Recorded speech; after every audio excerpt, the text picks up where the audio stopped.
Right. Blokes Podcast, episode 9. We're joined by a very special guest. He's the internet entrepreneur, the Forbes and AFR Rich Lister, co-founder of finder.com.au. He's the dad, the husband, the owner of the Crypto Castle, and also the TikTok sensation, Fred Schebesta. Thanks for joining us. Thank you. Thanks very much for listening. Anyone who's listening right now just tuned into a cracker podcast. Get ready. We're going to dial it up for you. We appreciate that. Awesome. Was there anything I missed in terms of the titles of who you are? I think I'm a creator. I create things. Sometimes I bring a bit of... See, in creation, one thing about creation I don't think many people realize is that actually creation starts with destruction and chaos. You first must need to destroy in order to create. If you think about anything, if you're making a table, the first thing you got to do is cut down a tree. You got to then cut the wood and all the sawdust that comes from that, and then your creation can be revealed. And so chaos leads to, when you organize it, leads to order, and that order is the systematic, civilization that we find ourselves in, and tend to spend a lot of time creating stuff. Yeah, definitely. And I think more recently, I think with the social media and TikTok growing and what you're doing with a few of the guys on TikTok, that's just come to a forefront.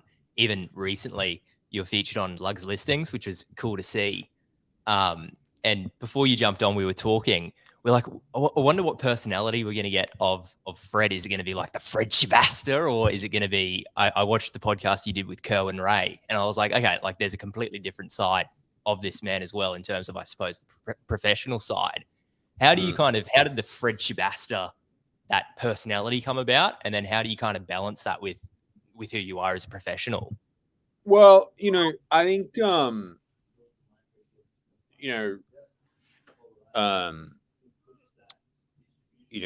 think about any particular movie or story or, publication.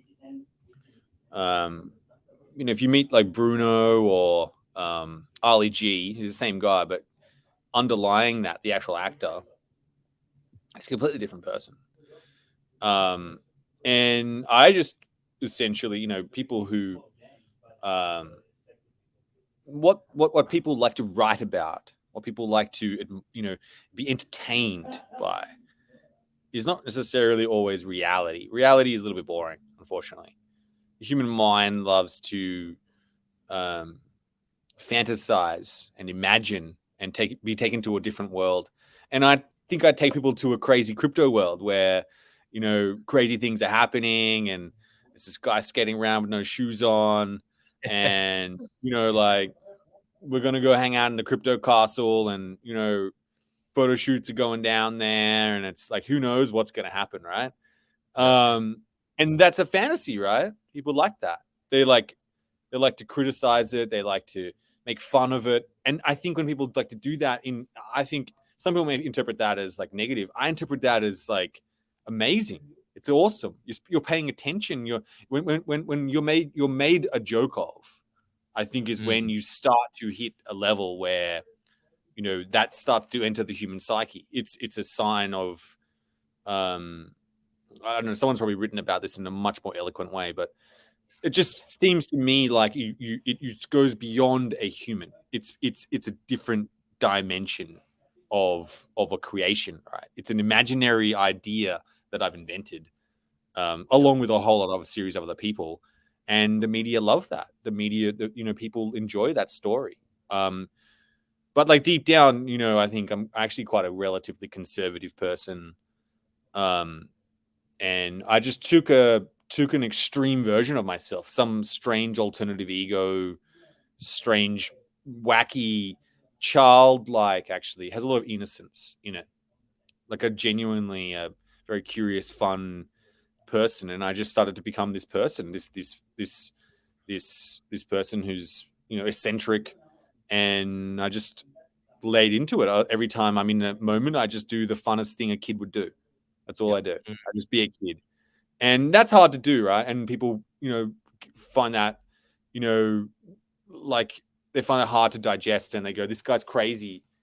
But then, if you sit with me, and anyone who knows me knows that that's not who I am. It's just it's a character I invented so that social media and the media and everyone has a story, has something interesting to consume. Yeah. Definitely. It's fascinating. I suppose it's more being comfortable in yourself as who you are outside of that character that probably allows you to be that character. That's a very intuitive and insightful thought, because it's the facts, right? You can't go and be comfortable and be criticized and be laughed at and take that personally. Like I think someone wrote about me in the media, said, he's a macabre Jim Henson character. I was like, Jim Henson would make a Muppet of me? That's awesome. That's level. You think about, right, like the problem is not necessarily whether people like you or do not like you. That is not what I think the problem is. The problem to me is, do people care? If they do not care, you are just part of the carpet of humanity. Right. The big gray primordial soup of like just everydayism. What I always think about is, how do you take one extreme? I don't care which one. I actually don't mind. Normally it goes pretty bad. People like make fun of me and stuff like that. Awesome. That's great. It's just like the Finder jingle. The Finder jingle is something, kids dance around their living rooms and they celebrate it. People love that jingle. And then on social media, there's the 3 people that hate and they write over, I'm never going to use your company. I hate this thing. Can you pull it off the TV? I can't handle it. I'm like, it's not enough complaints yet. It's not loud enough. Because on the other side, if there's that much hate, there's that much love. Think about, Justin Bieber, right? There are people who hate Justin Bieber. Hate, oh my God, I can't handle this guy. But they go to his concerts. There are people who would do anything. The deep love they have for, this guy, this person, this creation, this invention that he has made. And so, there's always people who love things and people who hate things. And that's just the nature of when you play a big game, right? You're not playing a small game, you're playing a big game. And in that big game, people aren't going to like it. And there's going to be people who absolutely love it. And that's the game. Yeah. Interesting. I think something about you as well that I want to tap into a little bit is, and I know you've probably been asked this question 100 times, but I want to kind of go at a different angle in terms of your daily routine. So what does a day look like for Fred? But I don't want it to be kind of the normal, like wake up, check the phone, all that sort of stuff. What are some of the I suppose weirder things that you do that allow your mind to work the way it is?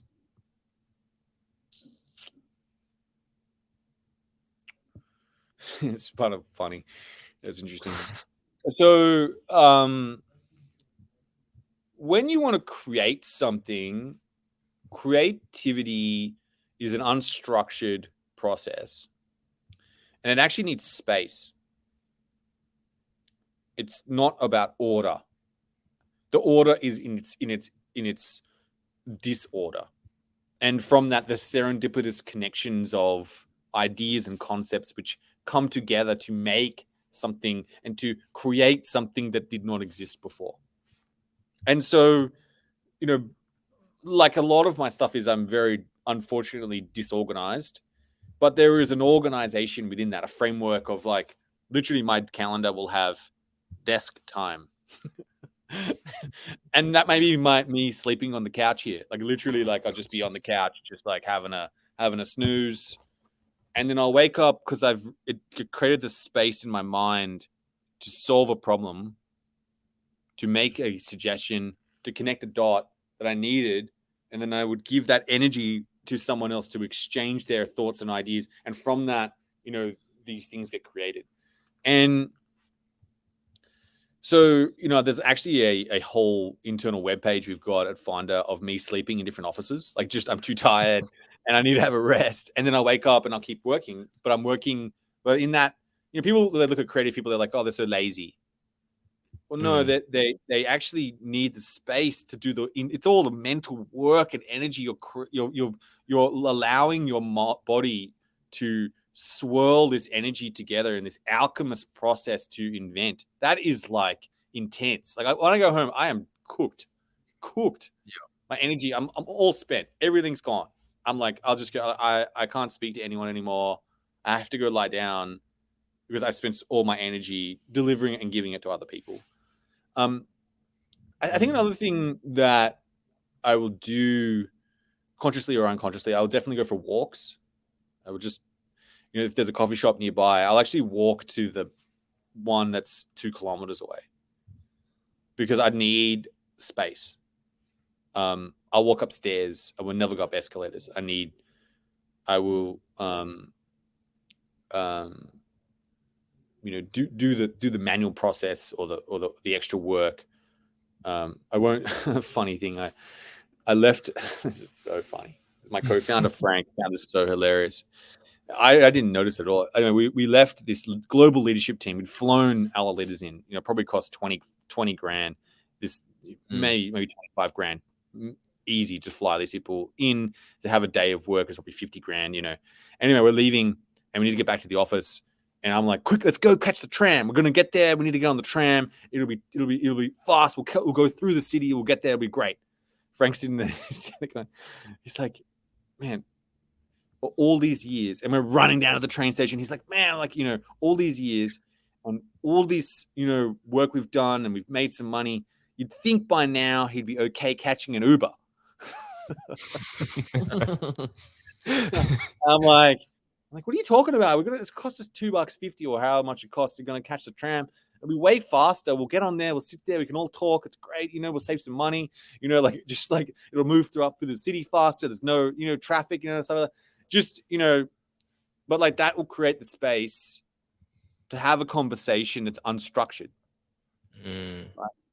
An unstructured conversation is a rare commodity. It's a time, and that's one of the issues of Zoom and all this stuff right now. What I think is broken is how do you have an unstructured conversation on Zoom? You have to organize it. You have to be on the same time. You have to have an agenda. Now you're in this box where serendipitous energy sources can't mix together. You don't know, and only one person can speak at the one time. Yep. Yeah. I suppose one thing I read about you, and this will then tie back into what the few questions Jackson has for you. I saw one of the things you said in your daily routine is you'll wake up. One of the first things you do is check your phone to see what's happening across your businesses and companies. And then you also get certain notifications on different stocks and crypto that you're interested in. I was curious, what are those different ones? And then how do you pick, I suppose, what notifications to get? Because there's so freaking much out there at the moment that you can just get bombarded. So how do you pick? So I think of it like sort of gates. So if an idea is so strong, it'll get shared around a lot of times, and if you're in enough groups, it'll repeat. So I don't really read the news. I will read about. I'll look at the markets, right, and from the markets price stuff in, they move on news. So if the market's moved a lot, something's happened. And so then you can just go, okay, well, clearly something's happened. What has happened? Oh, this has happened. Okay, interesting, cool. Now I'm plugged in. I'm up to date. I know what's going on. So it's a news source to that extent. Although my thoughts are longer term. I'm not in it for hey, this is, Bitcoin's moved 5% down or 10% this way, 12% up, down, sideways, doesn't matter. It hasn't moved, whatever. Cool. It's not that interesting. What I'm here for the long haul, the long cycle. But what I am interested in is the news that comes off the back of a market moving is an opportunity. And it's normally an opportunity in Finder. I'm just don't know how necessarily, but something's happened, So, recently in Australia, energy prices have gone through the roof, and energy has become a very popular category to compare on Finder. It's a free service. You get $100 in your wallet. We said, hey, let's make a quick promo. And if you compare energy on Finder, you get $100 in your Finder wallet. If you go and switch your energy, we wouldn't have known about that had we not seen the different prices of energy moving. That's the way I'm tapped in, right? We can then create a promotion. We can take action. it gives me an impetus, an input where I find, stock traders and investors, particularly more speculators, move markets, move prices based on information. And I need that information. I want it real time. And I find that's probably the ultimate place where I find I can get that information on a continuous, distributed, non-stop basis. Like it's literally like Bloomberg at the speed of Twitter. Yeah. Yep, I get that. So I didn't really answer your question. I said I look at Bitcoin. Yeah. well, I was about to. So you're obviously very highly speaking of Bitcoin, Ethereum every now and then. But are there any other altcoins you're looking to scoop up in this bear market, or obviously maybe not just yet, but like what are the ones you got your eyes on? I'm interested in where Solana's going to go. I think, if there's the NFT community, PFP in particular, is really clumping around it. There's a lot of NFT gains, but going into the EVMs. So yeah, the jury's out a little bit, but I do think Solana's sort of still, very interesting in where it's going and what it will do. I don't think they're going to stop. It's Rust development versus Solidity. So there's some interesting things there, but we'll see what happens. I think in terms of stocks, I follow big tech. I follow, where that's going. Pretty boring right now, actually, on stock. I just have 5 or 6 companies that I'm interested in. They're pretty good businesses, and I just keep buying each week. And I'm not a master investor. Like I'm not some hedge fund dude that's a magician. I just find things like Bitcoin or good internet stocks that I think are great businesses, and I just buy and I hold. It's pretty boring. And then when they get too crazy, I might sell some. And then when they're really low, I'll buy some. Because I just believe intimately, because I've done the research. I've been, deep into the code. I've been, all throughout it, done a whole series of things. Not as deep as everyone else, but deep enough to have a large amount of conviction in something. Yeah. Well, I think you kind of just answered this, but I kind of want to touch on it. Last night on the project, you said you're getting ready to buy. I think it would be some pretty valuable information out there for the listeners if you told us maybe your investment strategy. Like I think you said you buy every week just then. So will you be dollar cost averaging, or are you looking to buy at the bottoms and then doing massive buy orders, or? So I think, I buy little bits, Yeah. I just buy little bits, and then I will buy bigger chunks when the media starts calling it dead. Like that project was a pretty good sign of some fear. Like they're basically, in one way, painting out this crazy guy with the prices. That's a good sign. I'm like, ooh, interesting. Okay, when are you going to start calling it dead? Can someone, when you call it dead, great, let's go. Dead, and then the ultimate word you're looking for is capitulation. That's we're not quite there. Maybe we are. I'm not sure. I don't know how much more bad news we can get. Maybe there's some, I don't know. But when the media calls dead and last nail in the coffin, and last night, that lady, wow, she was pretty. I don't know if you can get more of a hater.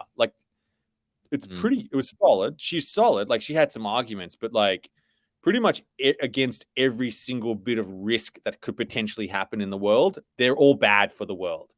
Well, what if instead, people go and take on some risk and they win, and then they get to put their kids through college? For example, all the letters of people that write to Jeff Bezos thanking them for their kids being able to go to college because they bought Amazon stock when it was, $5. Or all the people who have made money and go to Omaha religiously from Warren Buffett's money that he's invested and made from Berkshire Hathaway, and all the jobs and all the houses and all the wealth. What about those people? And what about all of the magnificent buildings and all of the services that we get to experience because someone took a risk? What about that? That is let's forget about that for a minute, or not. Some people took a risk on that. They took high risk and they didn't know what they were going to get a return. And lots of people failed in doing it as well. But let's celebrate those people as well. And that's to me, where I find it annoying and frustrating, because I want people to be able to experience that and also, get value from that as well, right? What about all those people that could have bought Apple stock or Google stock or Facebook stock in the IPO? Not many people were able to do that because they all went to the bankers and the hedge funds and all the family offices. Well, in crypto, it's different, right? All the people who minted a Bored Ape or got a Crypto Punk or some, these other NFTs, or they got in early on certain coins and they made money. And you know what? They put their kids through college. Let's celebrate that. They took a risk.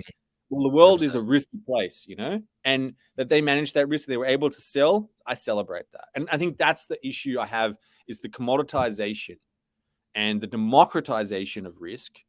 I think that's what she missed. I was like, hey, let everyone have some risk, because they could get a big return, and they could lose their money. Don't get me wrong. Let's not say like everything's going to go up. But like, that's what frustrates me, and that's what I trying to, in a very, like small amounts, take small amounts of money that you're comfortably prepared to go to zero, and slowly acquire and build a solid war chest of coins or stocks that you believe in, and just do it over a long period of time. And that will ensure, I believe, that over a long enough period of time, you will, make good wealth for yourself, and, support yourself into your future and your family. Off the back of that, what, if you're comfortable sharing, if someone's got someone who's listening has got a few $100s that they want to start putting into certain things, what would be your top 3, say, stock picks in your opinion, and your top 3 crypto picks? Not financial advice, obviously, but it could go to zero. Yeah, I'm not a stockbroker, and this is just my opinion. But just for everyone, and I'm not a financial advisor. Please go and see a financial advisor. But this is just my opinion. I like Bitcoin. I think Bitcoin's great. I buy Bitcoin. I bought Bitcoin for my 1-year-old son, and I'll keep buying for him. And my girls as well. Like, I was going to buy them some stock. I said, any company you want, you can buy. Like, you like Disney, you like YouTube, you love YouTube. Do you want to buy some of that? Hey, you can buy Google stock. They're like, Dad, what about we buy like, some of these fish and like, pancakes. I want pancakes, from Pancake Swapper with Binance Chain. I'm like, Right. why am I buying them stocks and not crypto? I didn't connect the dots. So my dad bought me stocks when I was a kid. And, I'm very grateful for the education that gave me, right? That I curated and thought about that. And it was, I think, one of the greatest gifts. Not everyone necessarily would appreciate that, but for me, it was a great gift. And I think, buying something like Bitcoin in the long haul, I think, is good. I think Ethereum, like I'm always, it's a tough one for me. I think it's, over the long haul, it tends to move with Bitcoin. So let's call it good. I think Solana is probably my outside runner right now. I don't know where it's going to go. I think it's interesting, but I think it's a good, those guys are trying hard. Like, they're really trying, which is good. I don't really have any other major outside runner coins that I'm speculating on or have some big thesis over. There's some NFT projects I'm interested in. So I think Star Atlases, I think it will eventually potentially come through. I think it's interesting. I'm working with Balthazar Gaming, which is a platform. Obviously, that's, I believe in gaming and NFTs. I think it's going to be massive. I really believe in that. Anything that surrounds that, I think, is good.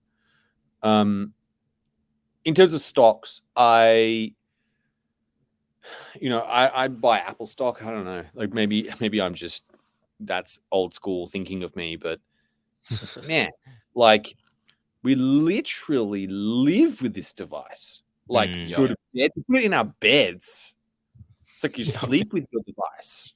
That's like product commitment level is pretty high. Like, next level. And the level of anxiety, if you don't have your iPhone, or if you don't have an Android or whatever it is, like, is extraordinary. Like, that's a gateway platform that's going to last for a while. And the actual value I back in Apple is not to do with necessarily, the smoothness of its product and those kind of things. That's a good part. The actual part, which I think is remarkable about Apple, is it's invested heavily in its hardware. So, they're making their own chips. Their chips are insane. And they're getting faster and faster. That's why your phone's so fast. You go back in time. Remember your computer, you'd load it up with all the software and it'd crash. How come your iPhone doesn't crash? Why is it not crashing? Well, they keep making the hardware better and better and better and better. Yeah, incremental, but so what? Just run lots of crazy stuff that other people build faster and better and smoother all the time. Keep doing that, Apple. I'll pay you your money, and you don't even think about it. You've forgotten about it. That's what a crazy company, right? I think Microsoft's the same, right? They just copy paste all day. Good idea, you know, like, and that's a business. You know, Samsung's been doing that for years. Nothing wrong with that. You know, I had some outside runners as well, like smaller companies. You know, I like car sales and realestate.com.au. I think they're good companies. I probably should have some more stocks that I look at or believe in, but I don't know. I'm a bit boring, unfortunately. I own a little bit of Coca-Cola. I know that's super boring. Like super. There's no boring. Tesla in there, is there? No Tesla. Sorry? No, Tesla? I buy a little bit of Tesla every now and then. I just find it like it's such a swing. I don't know. You know, you don't know when you're buying the high or when you're buying the low. It's like it's so hyped now. I don't know. I can't get my head around it. But I'm like, so you wouldn't. You wouldn't put in any like value. I think it's a great company. Don't get me wrong. I just haven't done the research enough to go deeper into it to make it an investment that I truly understand. I don't own a Tesla, so I feel if I was to buy that stock, I'd be speculating. That's why I'm just looking at the price short term. That's terrible. If like these other companies, I literally just buy and I forget. I don't even look. I just like these companies are like insane. Yeah, right. So you wouldn't put any value into like an index for like just holding accounts or something, or you're not. Or are you more so you want to buy the stock that you believe in? You're not going to put it into like a broad-based index or something like that. I have a few like I've bought a few indexes throughout time, but it's I buy like there are companies that I believe in that I buy and hold. Even if I don't know what I'm doing, like at any point in time, I'll just go look. I don't know what I'm doing. I'm just going to buy an index. I will do that. Like that does happen every now and then. I'm like, I don't know which one to buy right now. Okay, like I just buy the ones I'm used to. If there's anything else. Like short-term speculation, I'll do some trades that's like in, out, or a couple of weeks, couple of months. But otherwise, you know, I will back companies as well. I'll invest in seed, private, Series A, Series, you know, maybe not B, but like early stage venture-y stuff I will invest in. And that's done okay. Some have gone to zero as well. But, you know, that's the way it goes. Yeah, right. One thing that we have in common is we both felt left out for not having apes at Blockchain Week. Yeah. You spoke about that. Have you seen that? Yeah, where you described it as giga hype, which I really liked, and I completely agree with. But yeah, so what I wanted to ask you is, do you see any dangers about like? So when I ask people about NFTs, specifically my mum and dad, because obviously they know about this, and mum said, so it's just those pictures of those monkeys, right?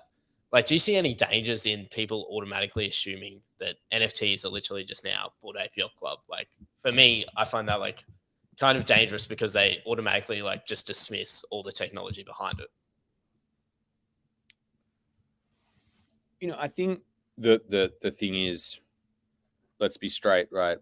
If you're investing heavily behind something from something that someone has just sporadically said, and your interpretation of it is to just look at the outside cover, it's probably best you don't get involved. That's actually good. But if you actually are going to go down a few levels, so like you guys have taken the time to go a little bit deeper into who I am and not just this external, you know, character which the, you know, people are latched onto. When you realize, you know, what are the NFTs, what do they run on, what is the concept of them, that is probably your opportunity. And if you understand that and you buy into that, that's your alpha. That's for you. If you look at Bitcoin and go, oh, that's for drug dealers, well, like, you know, you kind of missed it. Like, you know, oh, the internet, oh, that's where scams happen. That's for porn, right? It's like, yeah. There's a few other things going on the internet. Like that, I remember, just to give you context, you know, I used to build websites back in 2000, 2001, right? And that's the kind of things people would tell me all the time. Like, oh, that's like got porn, right? And like casinos. And like, you can buy like, erectile dysfunction drugs there. Like, well, yeah, I guess you can do those things. Yes, there are many other things you can do with the internet as well. Right. And they missed it. It's cool. Like, just that's happened, and that's actually great. It's awesome because the people who spend the work and the time and take the care to dig deeply and think about things, they deserve that reward because they spent the time and they did the work. Yeah, absolutely. And I think that's so true. And then another thing I wanted to talk to you about was find to earn, which I think is a great way to get people into cryptocurrency space. So that's what 4% APY, which I think is great. I personally started using it a couple of weeks back. But like, just because people now obviously have this whole thing about like yield and stuff because of the Luna crash. So obviously how's find to earn obviously a lot more conservative at 4%, but how's like something from that prevented on find to earn? Well, Finder's got obviously a lot of businesses, like it's a business in and of itself. So, it's not just that's not just that obviously that product is not just the only thing in Finder. And we're just pretty conservative, unfortunately. That's or fortunately, I don't know. Maybe actually more fortunately this time, I should say.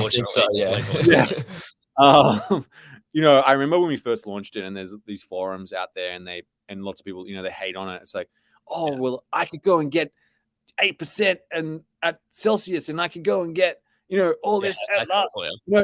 And I'm like, and we were like, well, carry on. Yes, I guess, we're just a little bit more conservative. But yeah, it's interesting. That's changed. Now it looks, it's definitely now it's looking pretty juicy. Yeah, it's like, yeah, well, that's looking really good. Yeah, they're like we're like, we've consistently been doing this all throughout that time, and unfortunately, our 6%. I don't know if you caught the 6% for 2 months was pretty good as well. But we did a little promo. For us, there's more benefits. We want people to come in and look at their finances more than just use Find to Earn. Find to Earn's a great way for people to come in, for us, and then hopefully they trade with us. Hopefully they can. It's pretty easy to buy crypto through Finder, and we're launching some more coins on there as well. So that'll be really cool, and more services will come. And then you've got this whole saving money, right? So, hopefully people also come in and they switch their energy, or they see if they can get a cheaper car and health or some, your broadband, whatever it may be. We're hoping that's what it helps with. So yeah, I guess it's a bit more conservative, but it's reliable, consistent, and it's part of our suite of products. I suppose it's also like a bit of a, as you just said, like a funnel into the different things that you offer. Like, for example, us three young blokes, like we're buying crypto, so we're going to use that side of your service. I mean, we should probably be looking at different rates around home loan, car loans, all those sort of things. So I suppose being on that central website, that's something that then we'd tap into. Hopefully, and it's on us to make a better product, right? I don't think it's not on you guys. It's on us. We got to work harder, and our team's working really hard to make. I think some people. It's interesting. I remember some guy was on LinkedIn saying, "Oh, this is like encouraging people to come and invest in crypto, and it's like outrageous and all this stuff." I was like, "Well, there's like a good solid 50 people working really hard to make this a great product, and you can hate on me, I don't mind, but don't hate on their work, because they're working really hard to deliver a great service to you, and their work, and we're in the parliament. I was in the parliament lobbying for regulation. People are like, oh, this is unregulated. Well, I'm the one who's in the parliament talking and saying we should regulate. That's me. I am that guy. Like, not like, I'm not trying to skirt the law. I'm trying to go and get the law on my team and get it regulated so that we can, and we're trying to be good. We run obviously our businesses that, where it's not clear, we go, well, let's just keep running it like we've been running Finder for 15 years, like Just be straight down the line. There's one rule at Finder we always keep: don't break the trust of the user. Just don't break the trust of the user, and that's what we do all in, day out. So I think it's on us to keep building products, innovating. So we don't want a free lunch. We need to earn that that loyalty and that value you see in Finder. And if you don't, that's fine, and it's on us. We take responsibility for that. Yeah. That's interesting. A different perspective, I suppose. Taking ownership of it, and then taking ownership kind of then jumps into something else that I wanted to talk about. We don't own a crypto castle. Well, I don't own a crypto castle. I'm also not an AFR rich lister. But one of the things that we do have in common, which I think is so admirable to you, is I'm also sober and don't drink. When did that kick in for you, and what's a bit of the story behind that, if you're willing to share? Yeah. Well, firstly, I think I just wanted to address the I don't think I'm necessarily like the things my personal things I've purchased. I think it's a sort of, there's a bit of a story around them, but I've been building businesses for 20 years, and I've sacrificed health, and you can read about it in my book. I think there's a lot of cost I've paid personally to do that, and I think that was my choice. But so to remove doubt, I'm not a victim in that. I chose that path, and that's what I think. People who put their mind to, I want to celebrate them. If you're working hard and you're trying to build something like you guys are building this podcast, and I admire that. You taking the time at 7:24 p.m. to grind it out, and you're trying to do something bigger with yourselves. And what can you be? What can this podcast be? I'm excited about that. So I just wanted to address that. And so I celebrate that, and I cheer for you guys. I'm there. I know how hard it is. Thank you. So one day, one of my friends, his name's Greg Silver. He leads all the relationships with our partners at Finder. He's a great man, and I call him the chief money man at Finder. But he's there to serve partners, right? He's there to serve, to get them a good result, because that's what it's all about.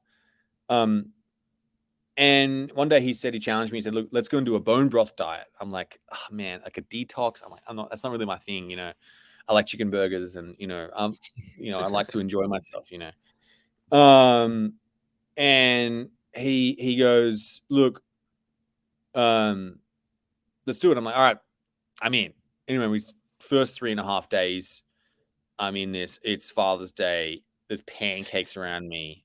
There's and I've skipped this. And then the night before, we've gone to my favorite restaurant. I'm just sitting there not eating. And I'm like, oh man, this is really bad. I'm not really enjoying this at all. And I started feeling unwell. And it's just and I realized that the detox thing was not, it gives you stuff that makes you feel unwell. And I wasn't responding well to it.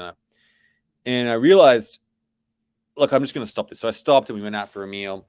And then we went out for the meal, but I felt something. I noticed something. I was like, what am I putting into my body? What are the things that lead to how I perform as an individual? And I was thinking about it, and I noticed during that time, if you, and I'm talking about just even 1 or 2 drinks for me, I'm a high energy guy. I just naturally built that way, and then I can be really low and tired as well. So don't get me wrong, but I genuinely have a lot of energy, and I'm putting it out. And when I get home, as I said, I'm cooked. That's it. I've spent it all, and I'm here to spend it all every day. I'm here to create. I'm here to give everything I've got. And so I realized that substance, it doesn't respond, it makes it heighten certain emotions, but then you got the down on the other side. I'm talking about even for small amounts. For me, I just have a sensitive, my DNA is just built that way. It just doesn't, I'm not just saying I had a fun time, and I understand those things. I knew exactly what I was doing. And I'm just say I would, there were times where probably, you go through your 20s in Australia, and you tend to drink a lot, and there's times like that, but I don't think it was anything to do with that. And it wasn't like, that was a big partition of mine or anything like that. I just thought, hey, what would happen if I removed that? Like, who would I be? What would I not do? And what would I do? And, I just went, all right, I'm just going to keep this one thing that I learned from this detox. And I think I'm just going to cut alcohol out. And I downloaded an app. Actually, I think I've got it here. It's around here somewhere. It's called, Am I Sober or something. And I dialed in the date and I said, let's just see how long. Can I do it for 40 days? All right, let's just try it. So we started off. And at first, you get into some situations like, look, no, I won't have a drink, blah, blah, blah. And I was like, oh, okay, I don't know if I keep going. And then what I noticed, you go to, then some big events happen, like a Bucks party or a big weekend away or a big celebration. You've won a big thing or a really, really intimate dinner or, certain things. And I said, no, thank you. Social events. No, thank you. And it would keep going on and on. And what was interesting over time, at first, you get the kind of social awkwardness, but then it's actually what you realize is it's not actually you that feels awkward. Once you get past that, it's everyone else that realizes that you're the one that's not drinking and you can see everything. Yeah. And everyone else is a bit naked. They're like, oh my God, this guy can see, he could see me, so, and then I noticed that I would wake up on a Saturday morning or Sunday morning and I would go for a run. Or I'd play with my kids. Or I'd go back to reading the thing I wanted to read.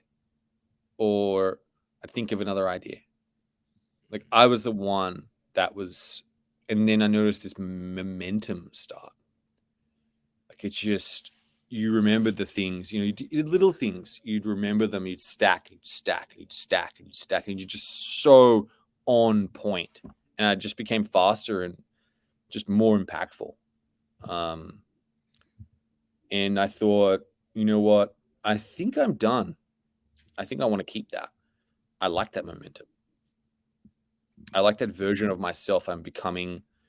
I'm in beta mode and I'm still, I'm not perfect at all. I make mistakes all the time, huge failures.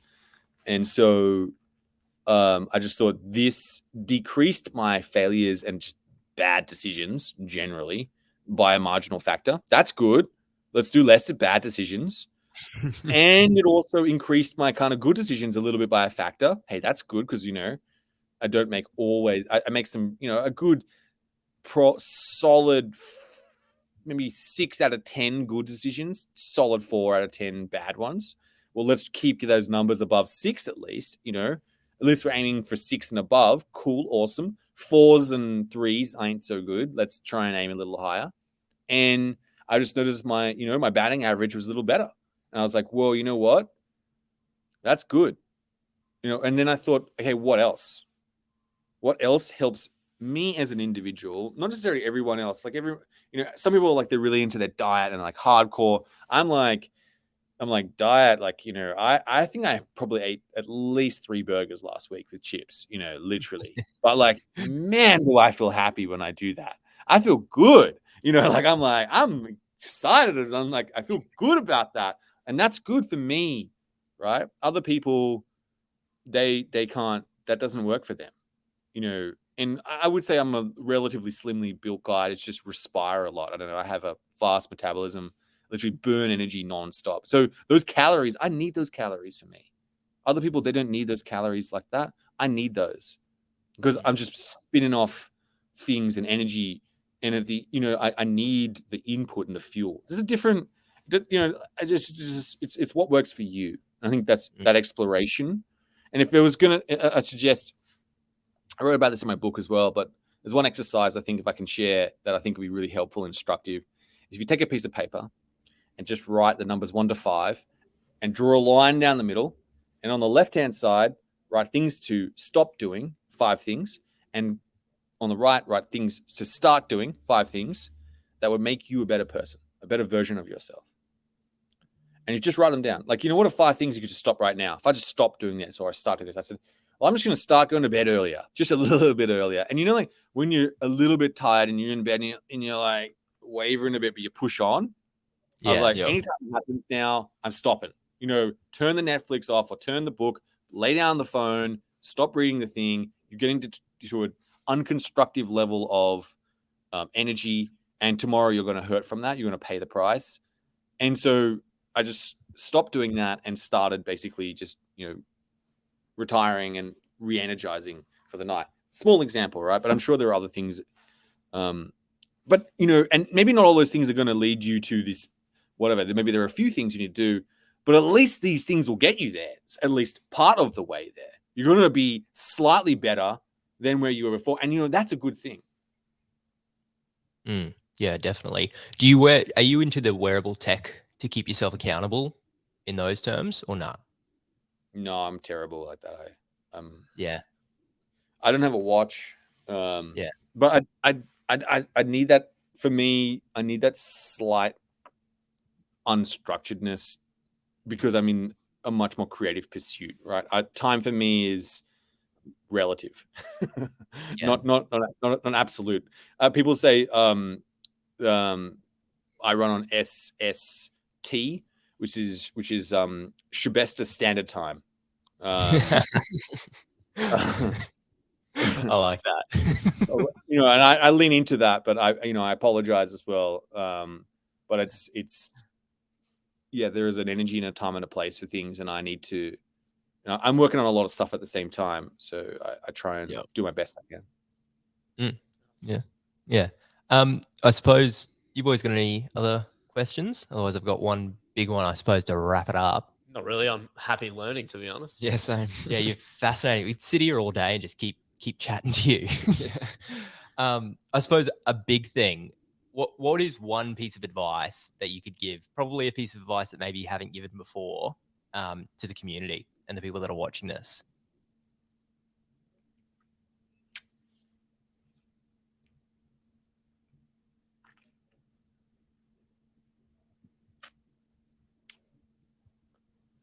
I think I took a little bit about. I think people are going through a bit of a tough time right now. And even myself, I would say I'm going through a bit of a tough time as well. There's a lot of change, it's uncertainty. And how do you deal with that? I've recently sort of rebooted myself and re-energized myself, and I thought if I could share maybe that, I don't know if that's interesting or not. Yeah, absolutely, absolutely. So how do you reboot yourself? Well, I think the first thing is, what I try and do is at least start with a small win, something small, tiny. Like that one thing in your house or in your life, that little piece of administration that you should get done, and you should get done, and it's there, and you just literally drag it along. Just stop and go and do it and get it done and celebrate that. And that small win, and that hit you get from that incremental endorphin hit is huge, because it starts your brain now looking for the next thing, right? Your trajectory, I listen to a bit of Jordan Peterson. I love Jordan Peterson as well. That guy, he fires me up. He talks about, get one room in your house and make it beautiful. Just clean your room and make it a beautiful place. Like, I don't know if you've ever done this, but if you change your sheets and have a really nice sleep in a brand new pair of sheets, it doesn't have to be like expensive pair of sheets. It could be like $20 or $30, but just a decent pair of sheets, and just put on your bed and have a great night's sleep and wake up and like, damn, that was good. I made my life better. Celebrate that. Put your shoes on in the morning, wake up for 20, for a little bit before work, and go for a 10-minute walk. Just walk out your door and set your alarm for 5 minutes, and whenever it gets to 5, you turn back and walk home. And you know what? You got 5 minutes done. You got 10 minutes of walking done. Awesome. Well, tomorrow, maybe let's try 20. Maybe the next day you might have a jog, not a run, just a jog, maybe half the way. Doesn't matter. Now you've got something to build upon. What could you be? That's what I always think about. How could I get a little bit better? And you need to find small wins. They're hard. They may seem hard, but they're just little things that are next to you. Spend, call up your mom or your grandmother or your, and just call them up. How are you? Be a good grandson or be a good son and just call them up and just say, how's it going? How's your life? What could I do to better serve you? What could I do to support you? You've been my mom. You gave birth to me. You literally created the atoms and the DNA that made me to come into existence. Thank you for that. And I honor you and I respect you. And you gave me all this food and you protected me and you were responsible enough to take care of me and sacrifice all the things you did to give to me the life that I have today. Thank you for that. Now, how can I be a better son to you today? What can I do for you now? Now, do that one thing for your, they may say, oh, I don't, it's fine. You don't need to give me anything. But thanks for at least calling me and spending the time. Like, I would appreciate I hope my kids at least spend that time, right? You be a good son, be a good grandson. Yeah. And that small bit of energy, right? That small universal win that you give yourself, I think will start you in that next direction. I had a row last, I row on an erg and I was like, I just can't really get myself to do it. And yesterday I rode for 1K. I just did 1K. It took me 3 minutes and 55 seconds. Okay, it's not the world record, but you know what? I felt good about that.